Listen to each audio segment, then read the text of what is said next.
અરે વાહ ફ્રેન્ડ્સ, આજે તો ખરેખર સાચી જ ખાવાની મોજ પડી ગઈ. જ્યારે ફ્રેન્ડ્સ આ ખીચડી બની ત્યારે અડધી ખીચડી તો ઊભા જ હું રસોડા ઉપર જ ખાઈ ગઈ, કેમ કે બની જ હતી એટલી ટેસ્ટી અને લાજવાબ. અને બાકીની ખીચડી રસોડા ઉપર જ બધા ખાઈ ગયા. ફ્રેન્ડ્સ, 100% મારી ગેરંટી છે કે જો તમે એકવાર મારી આ સ્ટાઇલથી કાચા સાબુદાણાથી જો આ રીતે ખીચડી બનાવી અને આ રીતે મસાલા કરો તો ઘરના બધા જ સભ્યો આંગળા ચાટતા રહી જશે, એટલી ટેસ્ટી બનશે. તો આ માટે ફ્રેન્ડ્સ સાબુદાણા મેં લીધા છે અડધી વાટકી જેટલા. જે માપ છે તમારે પ્રોપર રાખવું. તો એકદમ પરફેક્ટ પહેલી વારમાં આ સાબુદાણાની ખીચડી બનશે. તો અડધી વાટકી ભરીને મેં સાબુદાણા લીધા છે. નોર્મલી આપણે ખીચડી બનાવવા માટે જે યુઝ કરતા હોઈએ છીએ બસ એ જ લીધા છે. હવે આની અંદર આપણે 1 થી 1.5 ગ્લાસ જેટલું પાણી એડ કરીશું અને પાણીમાં સારી રીતે આને વોશ કરી લેવાના 1 થી 2 વાર, જેથી આના ઉપરની જે ડસ્ટ હોય એ નીકળી જાય. એટલે આને પલાળીને નથી રાખવાના 2-3 કલાક માટે, બટ આને વોશ કરવા ખૂબ જ જરૂરી છે. તો 1 થી 2 વાર મેં પાણીની મદદથી સારી રીતે વોશ કરી લીધા છે.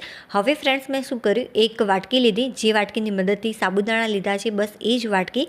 તો એની અંદર આપણે એડ કરીશું પાણી. તો 5 વાટકી જેટલું મેં પાણી લીધું છે. હવે આપણે કોઈ પણ એક સ્ટીલના વાસણની અંદર નીકાળી લઈશું અને જે આ પાણી છે એને સારું એવું ગરમ કરી લઈશું. તો પાણી સારું એવું ગરમ થઈ ગયું. ત્યારબાદ મેં આ વાટકીમાં માપ ફરીથી તમને બતાવવા લીધું છે. તો એકદમ પરફેક્ટ આ પાણી છે. તો આટલું તમારે પાણી આની અંદર ઉમેરી દેવાનું. જે પાણી છે એ સારું એવું મેં ગરમ કર્યું હતું અને ત્યારબાદ આની અંદર ઉમેર્યું. હવે બસ ચમચીની મદદથી આ રીતે આપણે મિક્સ કરી લઈશું એકવાર અને ત્યારબાદ ચમચીની મદદથી આ રીતે થોડું પ્રેસ કરવાનું કે જેથી બધા જ સાબુદાણા સારી રીતે પાણીમાં ડૂબી જાય. જે ફ્રેન્ડ્સ હું તમને સ્ટેપ બતાવી રહી છું બધા જ ફોલો કરજો, તો પહેલી વારમાં બહુ જ સરસ બનશે. હવે લીધું છે એક કુકરની અંદર મોટી ચમચી ભરીને તેલ લીધું છે અને એક મોટી ચમચી ભરીને ઘી લેવાનું છે. જે શરૂઆતમાં ગેસની ફ્લેમ છે મેં ફાસ્ટ રાખી. આ રીતે ઘી ઓગળી જાય ત્યારે જે ગેસની ફ્લેમ છે ધીમી કરી દેવાની. હવે 1 થી 2 ચમચી જેટલા શિંગદાણા એડ કરીશું અને સારી રીતે આને ફ્રાય કરી લેવાના. ફક્ત ઘીથી, ફક્ત તેલથી પણ તમે તૈયાર કરી શકો છો. અને જો ઘીથી તૈયાર કરશો તો ખરેખર જે આનો ટેસ્ટ છે બહુ જ સરસ લાગતો હોય છે. બસ આ રીતે થોડો કલર ચેન્જ થાય ત્યારે આપણે આને નીકાળી લઈશું. આની અંદર મેં 1 ચમચી જેટલા કાજુ અને 1 ચમચી જેટલી બદામને કટ કરીને એડ કરી છે અને તેને પણ તેલની અંદર આ રીતે ફ્રાય કરી લઈશું. તમે કાજુ અને બદામ વગર પણ તૈયાર કરી શકો છો, બટ આનો જે ટેસ્ટ હોય છે બહુ જ સરસ લાગતો હોય છે ખીચડીમાં. જો હોય તો ચોક્કસથી એડ કરો, તો તમે આના વગર પણ તૈયાર કરી શકો છો. હવે આપણે કોઈ પણ પ્લેટની અંદર નીકાળી લઈશું. અને બહુ જ વધારે પડતા ફ્રાય નથી કરવાના, થોડો કલર ચેન્જ થાય ત્યાં સુધી જ મેં ફ્રાય કર્યા છે. બહુ વધારે ફ્રાય કરશો તો સારા નહીં લાગે. હવે આની અંદર અડધી ચમચી જેટલું જીરું, સારા એ પ્રમાણમાં મીઠા લીમડાના પાન એડ કર્યા, ચોપ કરેલું લીલું મરચું એડ કરીશું. 3 મોટી ચમચી ભરીને મેં એડ કર્યું છે. બસ સારી રીતે મિક્સ કરી લઈશું. મરચાંની થોડી કચાશ દૂર થાય ત્યાં સુધી તમારે તેલની અંદર આને ફ્રાય કરવાનું. આમ કરવાથી જે મરચાંનો ટેસ્ટ છે બહુ જ સરસ આવતો હોય છે. જો વઘાર સારી રીતે કરશો તો ખીચડી બહુ જ સરસ લાગશે, એકદમ મીઠી. આ ખીચડીને તમે 2 રીતે તૈયાર કરી શકો છો, કાચા બટાકાથી અને બાફેલા બટાકાથી. જે બટાકા છે એને મેં બાફી લીધા છે. 3 મોટી સાઈઝના બટાકા લીધા હતા. બહુ જ વધારે મેં નથી બાફ્યા, અધકચરા બાફ્યા છે. 50% કૂક થયેલા છે અને 50% નથી થયેલા. મોટા ટુકડામાં કટ કર્યા છે, આની અંદર ઉમેરી દઈશું. જો તમે કાચા બટાકામાંથી તૈયાર કરવાના હોય તો બટાકા ઉપરની જે છાલ છે એને સૌથી પહેલાં દૂર કરી દેવાની અને એકદમ ઝીણા ટુકડાઓમાં કટ કરવાના. ત્યારબાદ આ જ સ્ટેજે તમારે ઉમેરી અને થોડા કૂક કરી લેવાના 1-8 મિનિટ માટે. બહુ વધારે કૂક કરવાની જરૂરિયાત નથી. જે ગેસની ફ્લેમ છે એકદમ ધીમી રાખવાની અને ત્યારબાદ બાકીની સામગ્રી ઉમેરી દેવાની. હવે મેં આની અંદર એક મોટી સાઈઝનું ટામેટું લીધું હતું, મોટા ટુકડાઓમાં કટ કરીને આની અંદર ઉમેરી દીધું છે. બસ સારી રીતે એકવાર આને મિક્સ કરી લઈશું. જો તમે એકદમ ઝીણા બટાકાને કટ કર્યા હશે તો બહુ કૂક નહીં કરો તો પણ ચાલશે. 1-8 મિનિટ માટે ફક્ત મિક્સ કરી દેશો તો પણ આની અંદર બહુ જ સરસ રીતે બફાઈ જશે કુકરમાં. હવે સ્વાદ અનુસાર 1 ચમચી જેટલું મીઠું એડ કર્યું છે, નાની ચમચીનો ઉપયોગ કર્યો છે. 2 મોટી ચમચી ભરીને ખાંડ એડ કરી છે અને થોડોક લીંબુનો રસ એડ કરી દેવાનો. હવે બસ સારી રીતે આને એકવાર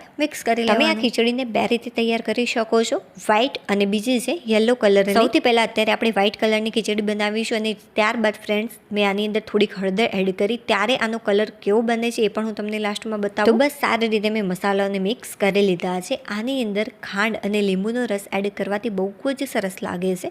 જે આપણે ફ્રાય કર્યા હતા શિંગદાણા, કાજુ, બદામ એ આની અંદર ઉમેરી ફરીથી મેં આને મિક્સ કરી લીધું છે. અને હા ફ્રેન્ડ્સ, એક વિડીયો બનાવવામાં ખરેખર બહુ જ મહેનત પહોંચતી હોય છે. જો રેસીપી થોડીક પણ તમને ઉપયોગી લાગી હોય, સારી લાગી હોય, ટેસ્ટી લાગી હોય તો પ્લીઝ વિડીયોને લાઇક કરી દેજો. ચેનલ પર નવા હોય તો ચેનલને સબસ્ક્રાઈબ કરવાનું બિલકુલ પણ ભૂલતા નહીં. હવે ફ્રેન્ડ્સ, જે સાબુદાણા આપણે પાણીની અંદર રાખ્યા હતા એ સરસ મજાના થોડાક સોફ્ટ થઈ ગયા. જો કદાચ સોફ્ટ ન થયા હોય તો આની અંદર તમે એડ કરશો ત્યારે બહુ જ સરસ રીતે આ સોફ્ટ થઈ જશે. ત્યારે એકદમ પરફેક્ટ સોફ્ટ નહીં થાય, બટ જ્યારે ખીચડી બનશે ત્યારે તમે જોજો ખરેખર એકદમ સોફ્ટ થશે. તો બધા જ સાબુદાણા મેં આની અંદર ઉમેરી દીધા છે હવે બસ હળવેથી આને સારી રીતે એકવાર મિક્સ કરી લઈશું. સારી રીતે મિક્સ કર્યા બાદ આનો ટેસ્ટ વધુ સારો લાગે એ માટે મેં થોડી કોથમીર એડ કરી છે, 2 થી 3 ચમચી ભરીને. હવે ફરીથી એકવાર આને મિક્સ કરી લેવાનું. હવે ફ્રેન્ડ્સ ધ્યાનથી જોજો કે આની અંદર કેટલું પાણી એડ કરવાનું છે ને કઈ રીતે એડ કરવાનું છે.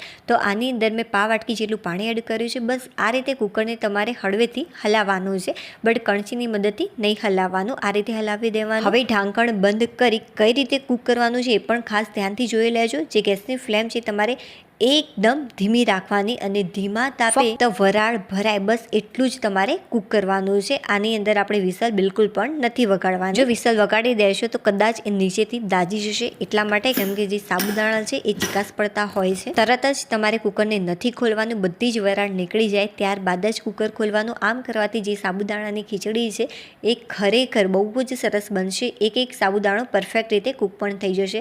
વાવ ફ્રેન્ડ્સ, બની છે ને એકદમ મોતીના દાણા જેવી. ફ્રેન્ડ્સ આની અંદર મેં લાસ્ટમાં થોડીક હળદર પણ એડ કરી હતી. તમે જોઈ શકો છો આનો કલર. જો તમારે વ્હાઈટ ખાવી હોય તો પણ તમે ખાઈ શકો છો અને આ રીતે હળદર એડ કરીને પણ ખાઈ શકો. લાસ્ટમાં ફ્રેન્ડ્સ હળદર એટલા માટે મેં એડ કરી કે આનો મને કલર બહુ જ સરસ લાગ્યો, એટલા માટે મેં તમને બતાવ્યું. જો સૌથી પહેલાં આ ટાઈપની વ્હાઈટ હતી, બટ પેલો કલર વધારે યોગ્ય લાગે. વિડીયો પસંદ આવે તો ફ્રેન્ડ્સ લાઇક કરી દેજો, ચેનલને સબસ્ક્રાઈબ. બાય.